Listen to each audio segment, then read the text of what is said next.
नमस्कार दर्शक बंधु मु त्रिलोचन नायक। आज आम जाना अगस्ट मास तुला राशि मान किपरि कटिव। अगस्ट मास तुला राशि लोक मान बहुत भल हो।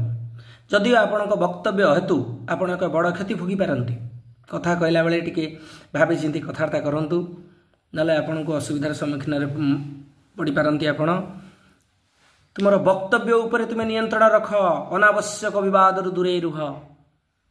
ए मासरे आपण ए मासरे किसी नूतन कार्य योजना करि परिबे।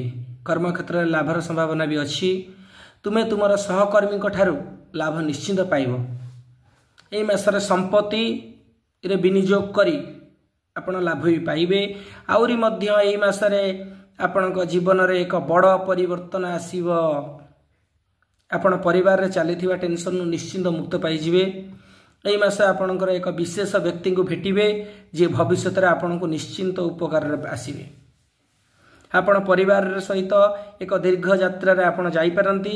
सेटारे बहु अतिथि आसीबे एवं जिवे, जो थरे आपणको बहुत आराम लागिबो, आनंद लागिबो। ए थिला तुला राशि अगस्ट मास केमिति कटिबो। जदि आपणको आम वीडियो भल लागुथाय ताले सब्सक्राइब कर दियंतु। संपूर्ण मागणा अटे। लाइक शेयर भी करंतु। नमस्कार।